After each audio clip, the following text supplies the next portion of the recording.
Arsenal have spent £100 million this summer, but is that enough to close the gap on Liverpool and Man City and finally win the Premier League for the first time in 21 years? In today's video, we analyze Arsenal's transfer signings, compare them with some of our rivals, and debate whether these new additions are going to make an impact.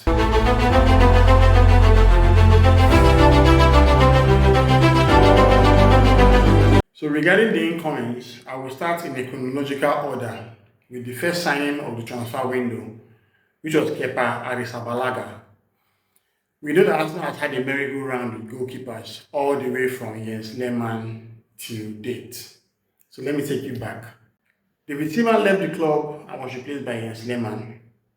Jens Lehmann left and was replaced by Martin Ammonia. Ammonia left and was replaced by Fabianski. Fabianski left and was replaced by Wojciech Szczesny. Szczesny left and was replaced by David Ospina. Ospina left and was replaced by Peter Cech. Peter Cech left and was replaced by Ben Leno. Ben Leno had the injury which allowed Emiliano Martinez play a couple of games, but eventually he was replaced by Aaron Ramsdale, and Ramsdale was replaced by David Raya. And while all this was going on, no one always wanted to be the second choice, and eventually, in the most recent time, Ramsdale left the club to Southampton and suffered the ignominy of under relegation.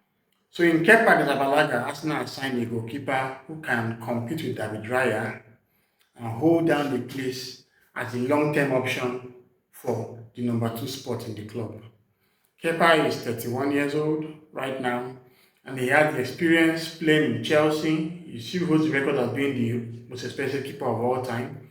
From Chelsea, he also has an experience in Real Madrid, and last season he played very well at Bournemouth, keeping 9 clean sheets. Right now, we can expect Kepa to play regularly in the Carabao Cup. We can also expect him to play regularly in the FA Cup and maybe some dead rubber Champions League games. Unlike last season where Neto was co-opted in the Carabao Cup and even had only one game where he played against Girona in the Champions League, and we know how that game panned out. Arsenal were very lucky that Raya didn't have any injury in the course of the season, but with someone like Kepa in the club, Raya has the confidence to at least stay on the bench for a couple of games, and the fans will not fret. After Kepa Arrizabalaga, Arsenal confirmed the signing of Martin Zubimendi.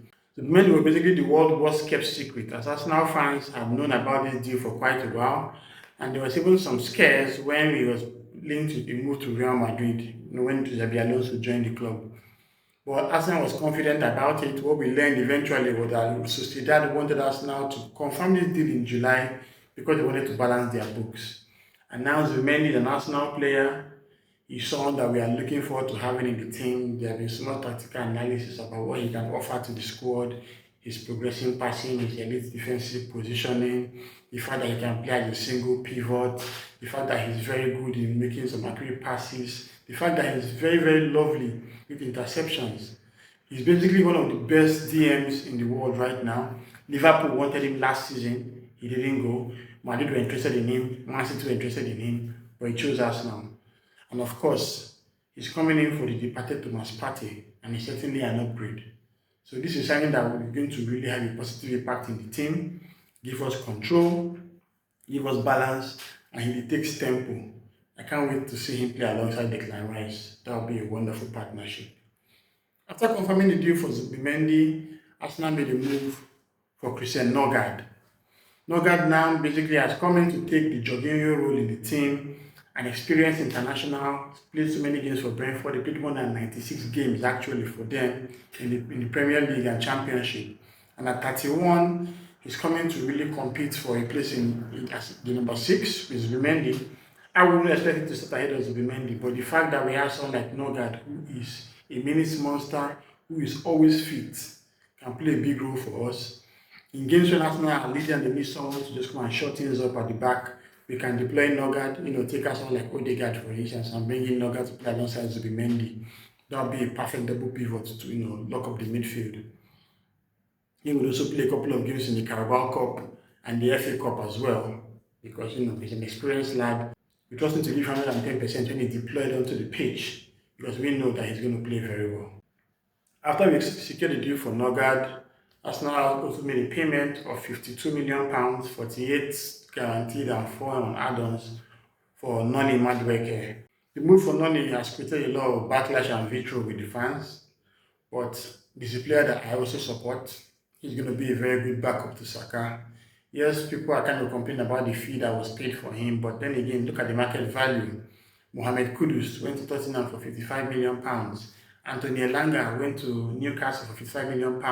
Gittins, yeah, that's what they call him, right? Yeah, Gittins from Dortmund joined Chelsea for £51 million. And we're getting Madueke for 50 million or thereabout. So I don't know what the fuss is all about. I'm just guessing that obviously because we signed him from Chelsea, and at that point in time we had not gotten the other targets that we wanted. So there were like some, disgruntled fans pretty much. But right now he has left Chelsea, had a chance to play in the Club World Cup final, but opted to fly all the way back to England to join us instead.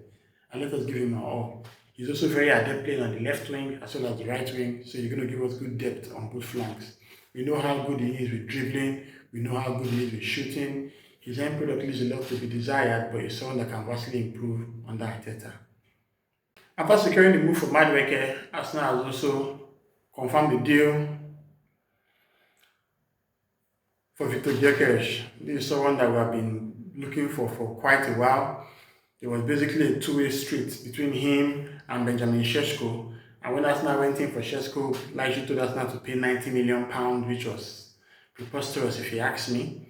But Beta has done very well to get a good deal for Gyökeres. It's supposed to be around 63.4 million euros. It's about £5 million or thereabouts, with 10 million euros in add-ons. And that's just a perfect deal. Gyökeres is someone that has pedigree, 97 goals in 102 games for Sporting CP. We spoke about him at length in the True Gunner podcast. You need to check it out. Links will be in the description below. I was also a guest in that podcast alongside Josh, Tom, and Rory. Awesome lads. We spoke about Gyökeres, spoke about Madueke, spoke about Mosquera, who I'm going to talk about next. So with Mosquera now, Arsenal are about to get a player that is going to be a good backup to William Saliba. Saliba has been someone that, has been an ever-present in the team, playing regularly for the club, and never really had breaks. When Mosquera now, Saliba can be rested in those lower cup games that he doesn't need to feature in. This summer, Arsenal are focused more on depth, getting quality options that are going to come into the squad and play very well. It just gives me the whole Man City vibe all of a sudden. Now Man City used to be under Pep, where there'll be so many good players, but they all can't feature at the same time. Or when Pep brings them to the pitch, you see how they give their all for the shirts, and that's what we need at Arsenal. So I'm very, very buzzed with the 6 signings that we have. 4 that are confirmed, 2 that are about to happen. Gyökeres and Mosquera are the last 2. While we know Madueke, Nogard, Zubimendi, and Kepa have been done. So are there any other potential additions? Right now, from the best of my knowledge, I think there are just 2. But I think it's going to be an either-or situation. On one corner, we have Iberichi Eze, a proven Premier League lad, technical on the ball, amazing with the ball at his feet, brilliant passer, maverick, knows how to shoot with power and precision, very, very adaptable in the league. On this corner, we have Rodrigo, who wants to leave Real Madrid right now after spending quality time on the bench in the Club World Cup, which gives a cue to how the season is going to pan out. Right now, Xabi Alonso favors Adaguler and even newcomer Franco Massatuono above him. And obviously, he cannot take Vinicius Junior's spot at the left. So the prior option will be to leave. Although Real Madrid is calling a very, very exorbitant price of, I think, 100 million euros for him, which is crazy. So on the other hand, we know Eze has a confirmed release clause of £67.5 million. Left for me, I put my smart money on getting Iberichi Eze because of the fact that he can offer so many positions. He can play on the left-hand side, he can play as a left 8, he can play as a right 8, he can play as a number 10, and he's homegrown as well. And of course, number 10 jersey, no one is wearing it right now, so someone like Eze can come in and be that number 10 literally for the club. But we'll keep our fingers crossed. There's still a lot of time to go between now and the start of the season, so it might either be Eze or Rodrigo or both. But I'm not optimistic that we can get both of them. I think it might just be one either Eze or Rodrigo. Let's look at the departures. We have Thomas Partey, who could not secure a new contract with the club. And Arsenal let go of him. He's currently battling some off the field issues right now, which I don't want to talk about.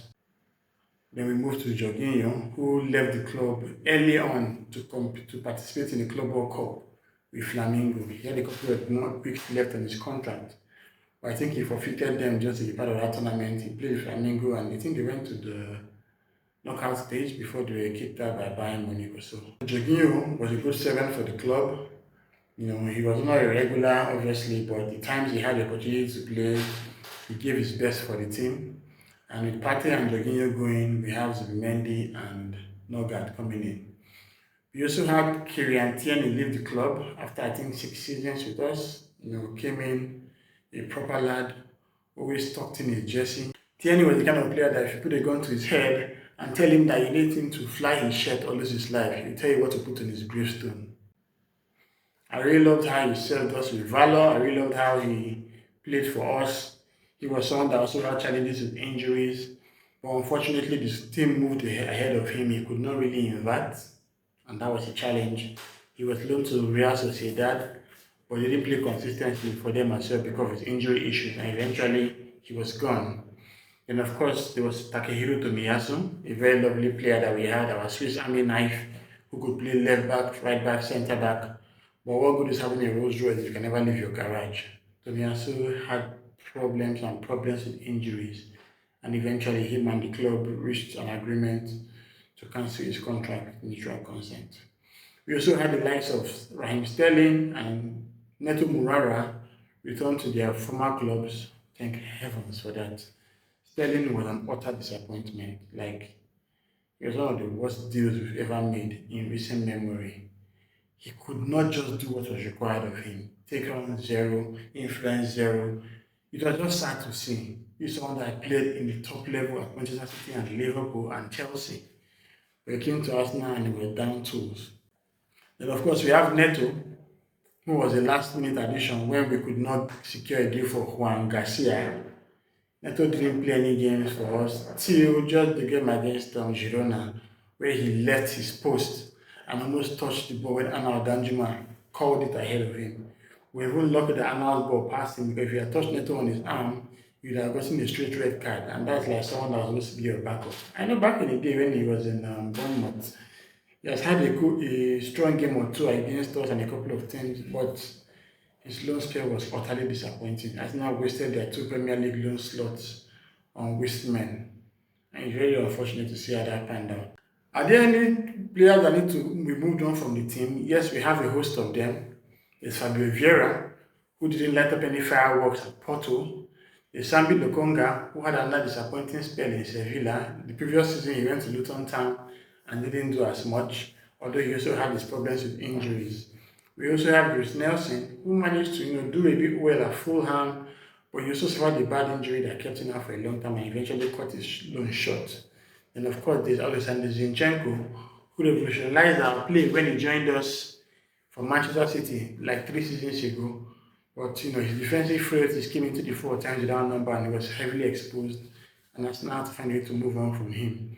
And of course, we have Caroline, who never actually had the opportunity to play for the club. He was someone that had been loaned out several times, and his last loan spell in Real Valladolid was very helpful to him because he exposed him to a lot of first-team football. And now that he has gotten that taste of first-team football, I don't think he wants to rot in the bench. Being a man like Kepa has also joined. Kepa is just 31, and that's a young age for goalkeepers. So someone like Caroline, just his name, he has to leave. There's no point in him hanging around and just earning a fat paycheck without doing nada. And in terms of the player that we could potentially let go, but we don't want to, is Martinelli and Trossard. Both players have been linked to moves out of the club. Martinelli has been linked to move to Bayern Munich and Al Nassr. Trossard has also been linked to move to Fenerbahce and Bayern Munich. So Bayern Munich has been basically doing for the left wingers in the world. And with the injury of Musiala in the Club World Cup, it will make their search even more frantic. They tried to go for Nico Williams, that didn't work out. And I'm sure they'll come back hard for either Martinelli or Trossard. And that's now been a very, very untenable position when it comes to those players. Right now, Trossard is someone that is 31, has a year left on his contract, and there's a potential for him to leave, probably for like 15 million or 20 million or thereabout.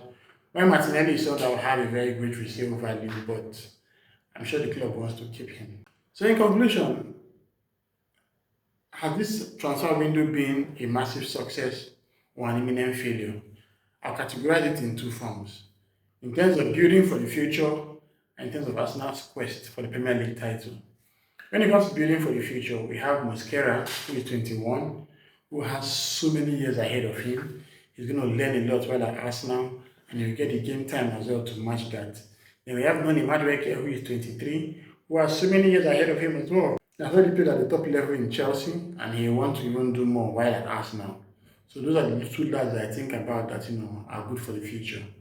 Then in terms of right now, the team that can help us win our Premier League title for the first time in 21 years, you have Victor Gyökeres, a striker who is basically brought to the club to spearhead us into the promised land. We would need at least 20 goals from him in the league. And he has shown that he's capable of scoring goals, and he will have the firepower and ammunition to do that. And of course, we have someone like Kepa, who's an experienced goalie that can even debut for Raya for any unfortunate injuries or when Arsenal needs him to step up. You also have a Norgard and Zubimendi, who are defensive rocks in midfield, and they are people that will serve as pivots for the team to progress well. With Zubimendi and with Norgard, Arsenal will transition better, Arsenal will progress play better, and we can't wait to see how they cook in the pitch. That's all for today. Please do leave a like and subscribe. And of course, don't forget to check the podcast, the True Gunner podcast, where I was featured as a guest. We spoke about Gyökeres, spoke about Madueke and Mosquera and many other things. If you loved today's video, please subscribe as well. I do content every day, and I'm looking forward to seeing you guys in the next video.